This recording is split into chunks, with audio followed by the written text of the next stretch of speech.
하이브리드 3.0 교회 2023년 7월 30일 주일 예배 함께하는 모든 분을 축복하고 환영합니다.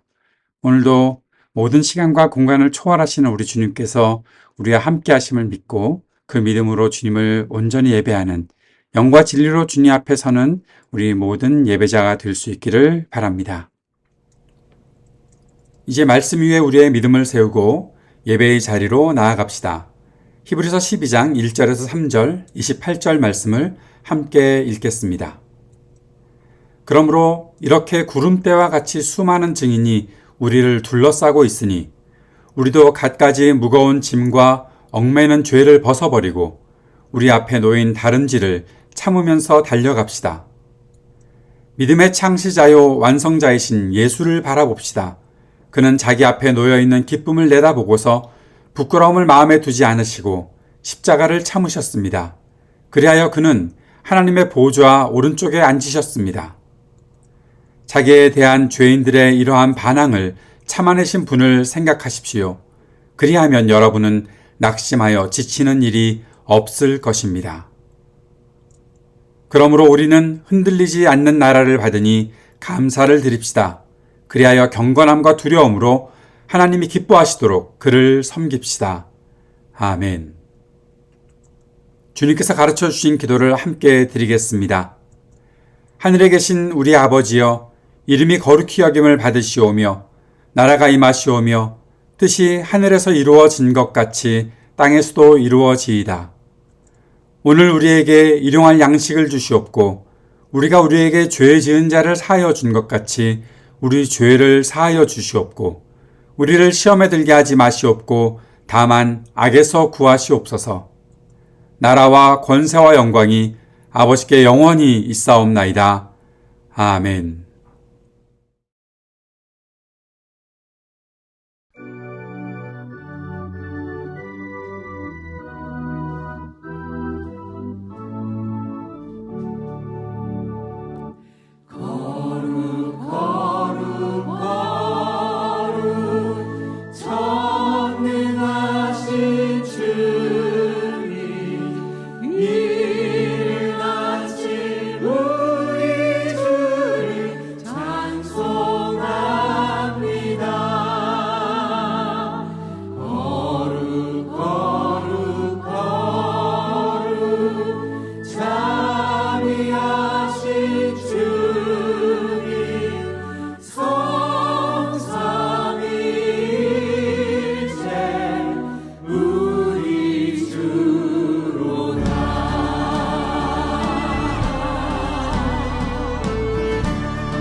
오늘의 말씀은 시편 62편 1절에서 12절까지의 말씀입니다.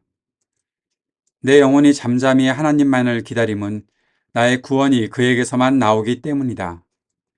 하나님만이 나의 반석, 나의 구원, 나의 요새이시니 나는 결코 흔들리지 않는다. 기울어가는 담과도 같고 무너지는 돌담과도 같은 사람을 너희가 죽이려고 다 함께 공격하니 너희가 언제까지 그리하겠느냐. 너희가 그를 그 높은 자리에서 떨어뜨릴 궁리만 하고 거짓말만 즐겨하니 입으로는 축복하지만 마음속으로는 저주를 퍼붓는구나. 내 영혼아, 잠잠히 하나님만 기다려라. 내 희망은 오직 하나님에게만 있다. 하나님만이 나의 반석, 나의 구원, 나의 요새이시니 나는 흔들리지 않는다. 내 구원과 영광이 하나님께 있다. 하나님은 내 견고한 바위이시요 나의 피난처이시다. 하나님만이 우리의 피난처이시니 백성아 언제든지 그만을 의지하고 그에게 너희의 속마음을 털어놓아라. 신분이 낮은 사람도 입김에 지나지 아니하고 신분이 높은 사람도 속임수에 지나지 아니하니 그들을 모두 다 저울에 올려놓아도 입김보다 가벼울 것이다. 억압하는 힘을 의지하지 말고 빼앗아서 무엇을 얻으려는 헛된 희망을 믿지 말며 재물이 늘어나더라도 거기에 마음을 두지 말아라. 하나님께서 한 가지 말씀하셨을 때 나는 두 가지를 배웠다. 권세는 하나님의 것이요. 한결같은 사랑도 주님의 것이라는 사실을. 주님께서는 각 사람에게 그가 행한 대로 갚아 주십니다. 아멘. 오늘은 시편 62편 말씀을 통해서 하나님께서 우리에게 무엇을 말씀하시는지 그리고 그 말씀 앞에 우리는 어떠한 삶을 살아야 하는지 살펴보는 시간을 갖도록 하겠습니다. 오늘 시편에 보면 가장 먼저 나오는 말씀이 잠잠히 기다린다라는 말씀이 나오지요. 잠잠히 기다린다는 것 누구나 할 수 있는 일일까요? 또 그렇게 잠잠히 기다리는 것이 누구나 해야 하는 일일까요?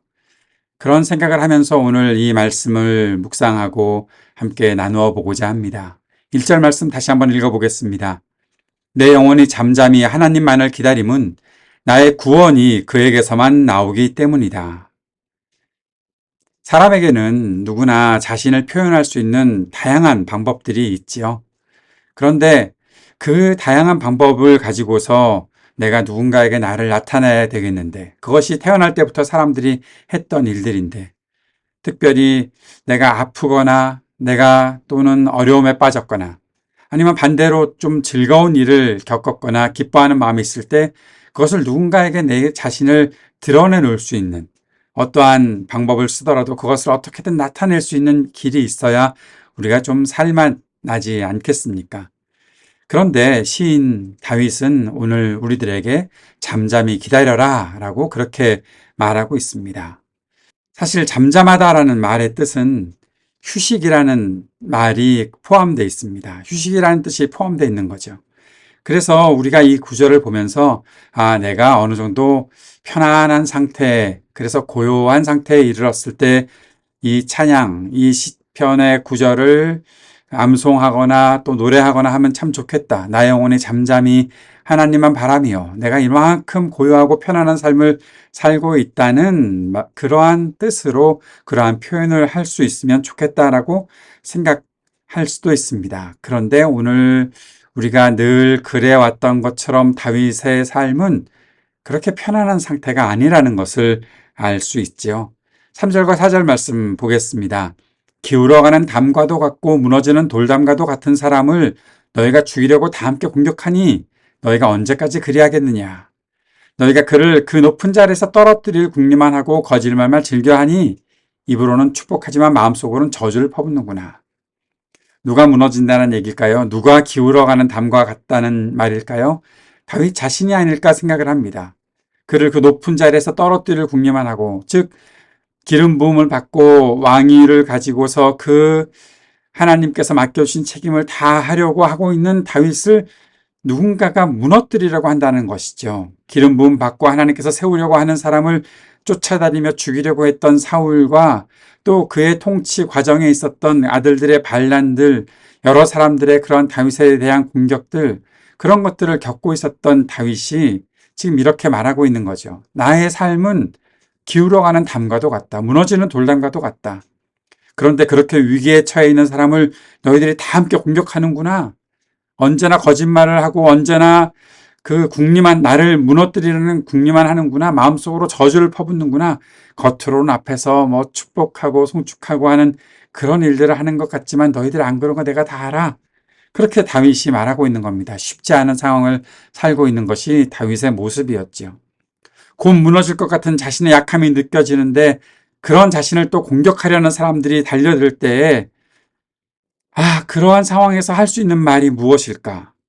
어떻게든 내가 이 일을 헤쳐나가기 위해 사람들에게 도움을 구하고 내가 이렇게 억울한 일에 빠졌습니다. 그리고 그렇게 말하면서 누군가가 나를 좀 위로해 줄 수 있도록 누군가가 나의 편이 되어 줄 수 있도록 그렇게 다른 전술을 짜거나 뭔가 계획을 세워야 하는 그런 때에 다윗은 잠잠하라 하고 기다린다 하고 흔들리지 않는다고까지 얘기합니다. 2절 말씀에 보니까 하나님만이 나의 반석, 나의 구원, 나의 요새이시니 나는 결코 흔들리지 않는다. 나는 결코 흔들리지 않는다. 누가 뭐라고 해도 누가 나를 공격하더라도 내가 흔들리지 않는다 라고 말하는 것입니다. 그런데 우리 앞에 있는 이 하나님만이 나의 반석, 나의 구원, 나의 요새이시니 이걸 좀 가려놓고 나는 결코 흔들리지 않는다라고 말한다면 내가 3절, 4절에 우리가 좀 전에 읽었던 것처럼 많은 사람들이 나를 공격하고 있는데 내가 얼마나 위기를 겪고 있는데 나는 흔들리지 않는다라고 얘기하려면 하나님만이 나의 반석 요걸 빼놓고 생각을 해본다면 내가 뭔가 좀 가지고 있어야 되지 않겠습니까? 내가 어느 정도 강한 힘이 있어야 되지 않겠습니까? 내가 갖고 있는 것이 보잘것없고 3절의 말씀대로 내가 지금 다 무너져가는 그런 위기를 겪고 있는데 흔들리지 않는다? 야, 넌 그렇게 얘기할 수가 있니? 그런 질문이 생길 수밖에 없죠. 다윗은 도대체 무엇을 하길래 자신이 대단해서가 아니죠. 우리는 이미 정답을 알고 있으니까 너무 쉬울지 모르겠지만 이런 현실을 살고 있다면 내가 대단한 존재가 아니고 내가 힘이 없고 내가 강한 존재도 아니고 아는 것도 없고 가진 것도 없는데 내가 흔들리지 않는다? 사람들이 아유 끝까지 허세를 떠는구나 그렇게 말하지 않겠습니까? 어떠한 이유가 있어도 어떤 위기가 있어도 흔들리지 않는다 얘기하고 잠잠할 수 있고 기다릴 수 있다라고 얘기한다면 그것은 그럴 만한 분명한 이유가 있어야 할 것입니다. 그 이유가 무엇입니까? 2절 이 말씀에 있는 대로 하나님이십니다. 하나님이 계시기에 하나님이 나와 함께 하시기에 하나님이 나의 반석이 되어 주시기에 하나님이 나를 구원하시기에 하나님이 나의 요새이시기에 나는 흔들리지 않는다. 그렇게 이야기할 수 있는 분명한 이유가 다윗에게 있었던 것입니다. 하나님이 유일한 희망이시기 때문에 내가 잠잠히 기다릴 수 있다고 말하는 그러한 모습이 다윗에게 있었던 것입니다. 하나님을 믿는다는 것이 도대체 무엇이기에 그런 위기의 순간에서도 흔들리지 않고 심지어 잠잠히 휴식을 취하는 것과 같은 그러한 잠잠함을 가지고 하나님을 기다릴 수 있다고 말하는 것일까요? 하나님을 믿는다는 것은 어떤 것일까요? 오늘 그 일을 생각해 보려고 합니다. 하나님을 믿는다는 것은 하나님께서 어떤 분이신지 알아가는 것이다 라고 정의해 보고자 합니다. 믿는다? 그러면 그 믿음을 많은 사람들은 어떤 완성체를 내가 가지고 있다라고 생각하는 경우들이 있는 것 같습니다. 내가 믿는다. 믿는다는 것은 어떠한 정보를 내가 가지고 있어서 그 지식이 내 안에 있기 때문에 내가 그 완성된 무엇을 가지고 사람들 앞에 당당히 내세울 수 있는 것을 믿음이라고 말하는 사람들이 있습니다. 그러나 저는 그렇게 말하고 싶지 않습니다. 믿음이라는 것은 완성형을 가지고 있는 것이 아니라 믿음은 진행형입니다. 그래서 하나님께서 어떤 분이신지 알아가는 것이다 라고 정의하는 것입니다. 사랑하는 여러분, 믿음이라는 것은 완성체로 우리들에게 주어지지 않습니다. 인생이 그랬던 것처럼 말이죠. 우리가 태어났을 때 완성된 인간으로 태어나지 않는 것처럼 믿음도 우리 속에 들어왔을 때 완성체로 오지 않았습니다. 믿음이라는 문이 열려서 그 문에 들어서면 믿음으로 가야 하는 길이 우리들에게 열려 있습니다. 그 믿음을 알아가는 길이 앞에 펼쳐집니다. 그리고 그 길을 걸으면서 우리는 믿음이 어떤 것인지 조금씩 알게 됩니다. 그리고 그 믿음의 대상인 하나님을 아는 지식이 조금씩 키워져 가는 것입니다. 이것이 믿음이 진행형이라고 말하는 이유입니다. 그런데 여기에 한 가지 더 말씀드릴 것이 있습니다. 그렇게 하나님을 알아가는 것이 쉽지 않다는 것입니다. 그러나 그 하나님을 알아가는 것을 우리가 계속해서 해나갈 수 있는 이유가 분명히 있지요. 세상에 그 어떤 것보다도 가치 있는 것이 하나님을 아는 지식이기 때문에 그렇습니다. 사도 바울의 이야기를 우리가 기억할 수 있을 것입니다. 빌립보서 3장 8절에 그뿐만 아니라 내 주 예수 그리스도를 아는 지식이 가장 고귀함으로 나는 그 밖에 모든 것을 해로 여깁니다. 나는 그리스도 때문에 모든 것을 잃었고 그 모든 것을 오물로 여깁니다. 믿음을 통해서 알아가는 하나님, 그 하나님이 내 안에 가장 소중한 분, 가장 가치 있는 분으로 우리들에게 다가오게 되고 그 속에서 하나님의 말씀을 내가 들을 때 내가 이렇게 하나님을 알아가고 있습니다. 이것이 나의 인생에 가장 좋은 것이기 때문에 다른 것들은 그저 아무것도 아니다. 가치 없다. 사도 바울은 그 가치 없다는 것을 아주 더 강하게 표현하죠. 모든 것을 해로 여긴다. 나에게 해로운 것이다. 뭐가 더 그렇게 해롭겠습니까? 그런데 그 밖에 모든 것이 예수 그리스도를 아는 지식, 하나님을 아는 지식이 가장 고귀하니까 다른 것들은 해롭다. 그리스도 때문에 모든 것을 잃었는데 사도 바울의 어떤 그 갑갑한 심정 아니겠습니까? 자신이 갖고 있던 모든 것이 그리스도 때문에 다 잃어버리게 되었는데 그런데 사도 바울은 그 모든 것을 잃어버린 모든 것을 오물로 여긴다. 그리스도를 아는 것이 이만큼 고귀하다라고 말했던 것입니다. 이 모든 것들을 알아가는 길이 어떻게 생깁니까? 가장 중요한 그리스도를 아는 지식, 하나님을 아는 지식은 들음에서 오는 것입니다. 로마서 10장 17절의 말씀에 그러므로 믿음은 들음에서 생기고 들음은 그리스도를 전하는 말씀에서 비롯됩니다. 라고 말하고 있습니다. 하나님의 말씀을 듣는 것, 하나님의 말씀을 들을 수 있는 사람이 믿음의 성장을 맛볼 수 있는 사람이 됩니다. 믿음은 자라는 것입니다. 믿음은 성장하는 것입니다. 믿음은 간직된 채로 가만히 있는 것이 아닙니다. 아까 말씀드렸던 것처럼 믿음이 완성형으로 왔다면 가만히 잘 간직해야 되겠는데 믿음은 그런 것이 아니라 내 속에서 자라는 것이다. 자라고 열매를 맺는 것이다. 그렇게 우리들이 믿음을 대해야 하는 것이죠. 성경은 그렇게 믿음이 자라는 것이라고 가르쳐주고 있습니다. 데살로니가후서에도 사도 바울이 이런 이야기를 했습니다. 형제자매 여러분, 우리는 여러분을 두고 언제나 하나님께 감사를 드릴 수밖에 없습니다. 그렇게 하는 것은 당연한 일이니 그것은 여러분의 믿음이 크게 자라고 이전에 그들에게 말씀을 전했을 때의 그 모습과 달리 지금 여러분의 일들을 들으니 여러분의 믿음이 크게 자랐군요 라고 말하는 겁니다. 그 자람이 결국 여러분 모두가 각자에게 서로에게 베푸는 사랑이 더욱 풍성해 가고 있기 때문입니다. 열매가 있다는 것이죠. 자라고 열매를 맺는 그러한 믿음이 된다라는 것입니다. 이렇게 성장하는 믿음을 우리가 갖고 있는 것이죠. 진짜 믿음을 갖고 있다면 우리는 그 믿음의 성장을 경험할 수 있습니다. 어떻게 아냐고요? 어떻게 그것이 증명될까요? 그것은 믿음으로 살아가는 길에서 만나는 여러 가지 일에 대해 나 자신이 어떻게 반응하는지를 살펴보면 내 믿음이 자라고 있는 것인지 진짜 믿음인지를 알 수 있습니다. 그 반응 중에 가장 중요한 것이 오늘 시편에서 말했던 것처럼 어떤 일이 있어도 흔들리지 않는다라는 겁니다. 나를 공격하는 원수들이 내게 가까이 다가와서 나를 흔들어대도 내가 흔들리지 않는다. 거기에 대해서 내가 특별하게 호들갑 떨거나 큰일 났다, 다 무너져 내렸다, 다 실망이다 그렇게 말하지 않고 나 흔들리지 않습니다. 왜냐하면 하나님을 아는 지식과 하나님을 아는 믿음이 내 속에 있기 때문입니다라고 말하는 것입니다. 그것은 단지 위기 상황이 아니라 다른 여러 상황에서도 마찬가지입니다. 사도 바울의 말씀을 한 번 더 살펴봅시다.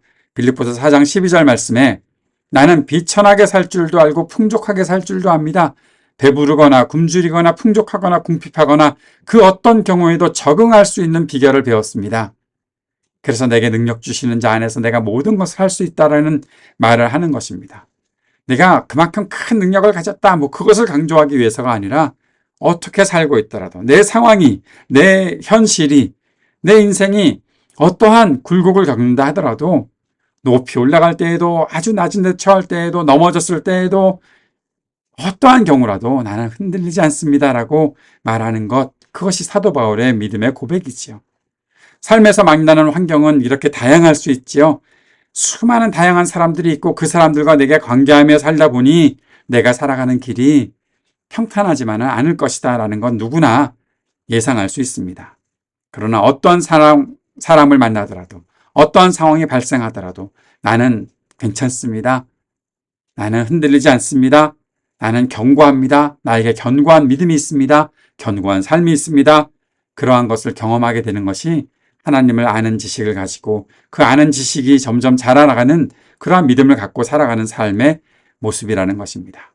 좋은 일이 있어도 쉽게 방심하지 않고 슬프고 어려운 일이 있어도 쉽게 흔들리거나 쓰러지지 않는 사람, 그것이 참된 믿음의 성장을 경험하는 사람의 모습이라는 것이죠.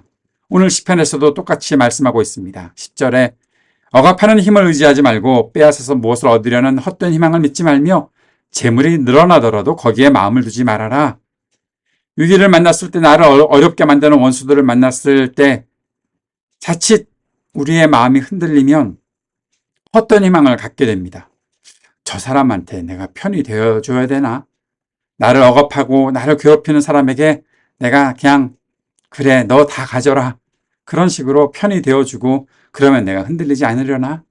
나에게서 무엇인가를 빼앗아가는 그러한 사람들을 보면서 나도 그렇게 살아야 괜찮은 건가? 그렇게 살면 내 재물이 좀 늘어나고 그렇게 내 재물이 늘어나면 내가 좀 편안해지나? 헛된 희망이라는 것입니다. 거기에 마음 두는 것은 결코 아니다라고 하나님께서 말씀하시는 것이죠. 그러면서 9절 말씀에 이렇게 했던 것을 우리가 다시 한번 보아야 합니다. 신분이 낮은 사람도 입김에 지나지 아니하고 신분이 높은 사람도 속임수에 지나지 아니하니 그들을 모두 다 저울에 올려놓아도 입김보다 가벼울 것이다. 사람을 의지하려는 마음, 그것 헛된 거라는 것입니다. 위기의 때에 가장 중요한 것은 사람에게 기대서 그 모든 해결책이 거기서 나올 것이라고 생각하는 것이 아니고 결국 하나님을 의지하고 내 눈에 보이지 않지만 언제나 나에게 말씀해 주셨고 언제나 나와 동행하시는 내 중심에 계셔서 언제나 나를 이끌어 주시는 주님을 의지하는 것이 가장 중요하다. 사람을 의지하는 것 결국 다 날아가 버리는 것이 될 것이다. 주님이 말씀하시는 것입니다. 우리가 믿음을 통해서 흔들리지 않는 견고한 마음을 가지면 우리들에게 어떤 유익이 있을까요? 가장 중요한 유익은 바로 이것이죠. 하나님을 향한 전적인 신뢰를 가지고 하나님께 모든 것들을 말씀드릴 수 있는 그런 친밀한 동행을 할 수 있게 되는 것 말입니다. 그 안에서 하나님께서 하시는 확실한 말씀을 듣게 됩니다. 다윗이 잠잠히 하나님을 기다리며 모든 희망을 하나님께 걸고 있었을 때 하나님의 말씀을 들었다라고 11절 12절에 말하고 있죠. 하나님께서 한 가지 말씀을 하셨을 때, 이러한 어려움이 있을 때, 위기에 봉착했을 때 내가 주님을 의지하고 흔들리지 않는 마음을 가지고 있으니 주님께서 나에게 말씀해 주시는 것을 들었습니다. 잠잠히 주님을 기다렸는데 주님께서 말씀하셨습니다. 그때 내가 한 가지 말씀하셨는데 두 가지를 배웠습니다. 이렇게 말합니다. 권세는 하나님의 것이요 한결같은 사랑도 주님의 것이라는 이 두 가지를 나는 배웠습니다. 그래서 나를 어렵게 하는 모든 각 사람에게 하나님께서는 그들이 행한 대로 갚아주실 것이다 라고 말씀드리고 있는 것이고 그렇게 선포하는 것이 바로 다윗의 오늘 이 시편 62편의 결론입니다. 이 말씀을 보면 사람을 의지하고 살아가는 것이 얼마나 헛된 일인지를 다시 한번 알 수 있지요. 거짓되고 허망한 일을 따라가는 것밖에 되지 않는다라는 것입니다. 하나님께로부터 배웠던 두 가지, 권세가 하나님의 것, 사랑도 주님의 것. 사실 이 권세와 사랑은 사람들에게 있어서는 굉장히 충돌할 때가 많습니다. 힘을 갖게 되면 사랑을 잃어버리게 되고요. 사랑하게 되면 힘을 잃어버리는 것 같은 그러한 이상한 아이러니 속에 살아가는 것이 사람들입니다. 그런데 주님이 말씀하시는 권세와 주님께서 우리들에게 보여주시는 사랑은 무엇입니까? 참된 권세를 가지고 계신 주님께서는 그 권세를 자신을 위해서 사용하시는 분이 아니고 우리에게 나타내 주시는 분이십니다. 어떻게 해요? 지난주에 이어서 다시 한번 전도서의 말씀이 떠오르게 되는데, 진짜 참된 권세는 우리와 함께 있어 주시는 참된 위로자로, 그 존재 자체로 나에게 큰 위로와 힘이 되어 주시는 분을 우리가 경험하게 된다는 것입니다. 그 권세를 하나님께서 우리들에게 나타내 주신다는 것이죠. 나의 피난처, 반석, 나의 요새, 나의 모든 것, 나의 구원이 되시는 분, 바로 그분을 내가 만납니다 라고 말할 수 있는 것이 권세가 하나님의 것이라고 말할 때 우리가 경험하게 되는 것입니다. 그리고 한결같은 사랑, 내 유익을 위해서 내가 누군가를 사랑하는 것처럼 보이는 것, 그것이 우리가 세상에서 경험하는 사랑이라는 것이겠지만, 주님의 사랑은 그렇지 않습니다. 자신의 유익을 위해서가 아니라 정말 우리를 살게 해주시려고, 우리에게 생명을 주시려고 자신의 모든 것을 다 내어주고 십자가에 죽으시고 우리를 끝까지 사랑해 주셨던 주님의 크신 사랑을 경험하는 것입니다. 자신의 아들을 내어주고서라도까지 우리를 사랑해 주시고 우리를 구원해 주시는 하나님 아버지의 그 사랑을 경험하는 것입니다. 내 속에서 말할 수 없는 탄식으로 나를 붙잡아 주시는 성령님의 그 깊은 사랑을 경험하는 것입니다. 사랑하는 여러분, 우리에게 바로 이 두 가지가 있다는 것, 다윗이 우리들에게 확인시켜 주는 것입니다. 권세는 하나님의 것이고 한결같은 사랑도 주님의 것이라는 것.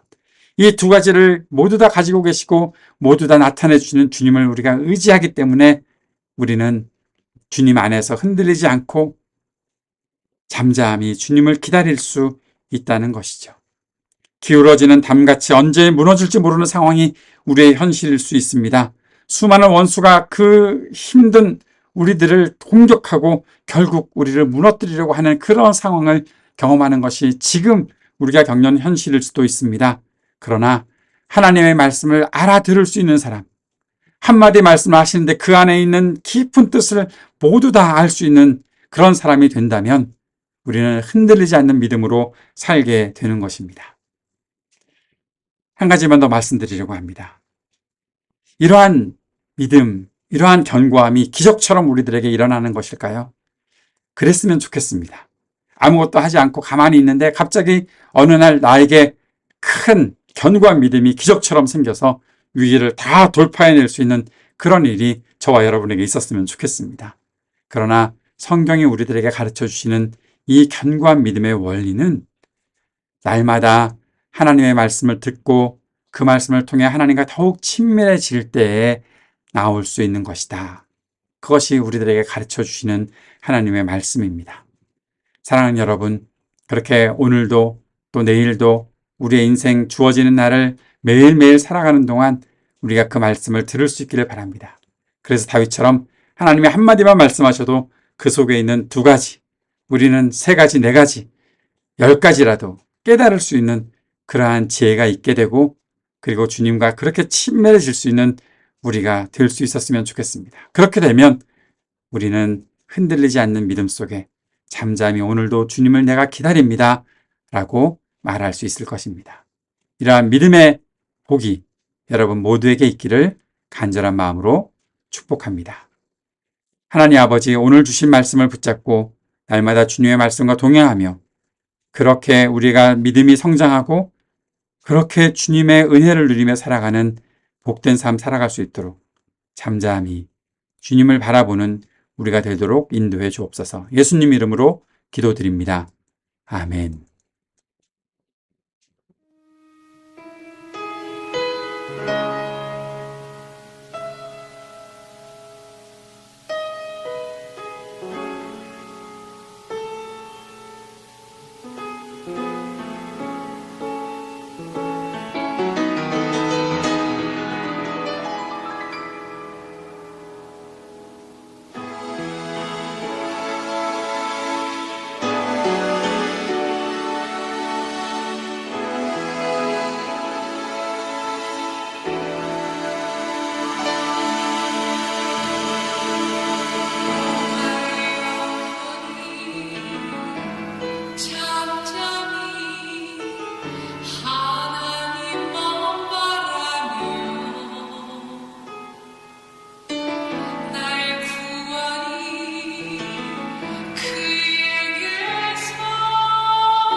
오늘 함께 말씀을 통해서 보았던 그리스도를 아는 지식, 그 중심에 계신 그리스도께서 우리와 늘 함께 하심을 믿고 그렇게 주님과 동행합시다라고 서로를 축복하는 시간 갖도록 하겠습니다. 그리스도 우리 앞에 계셔서 우리를 늘 좁고 바른 길로 이끄소서. 그리스도 우리 곁에 계셔서 우리 손을 붙드시고 용기를 주소서. 그리스도 우리 아래에 계셔서 우리가 넘어질 때 받으시며 희망 잃지 않게 하소서. 그리스도 우리 위에 계셔서 우리 일상의 모든 순간을 거룩하게 하소서.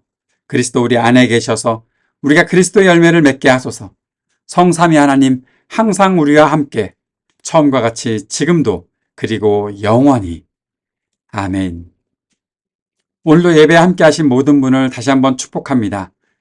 더운 날이 이어지고 있습니다. 건강 유의하시고 또 늘 행복한 삶, 주님 은혜 안에서 살아가는 귀한 우리의 모든 삶이 될 수 있기를 다시 한번 축복합니다.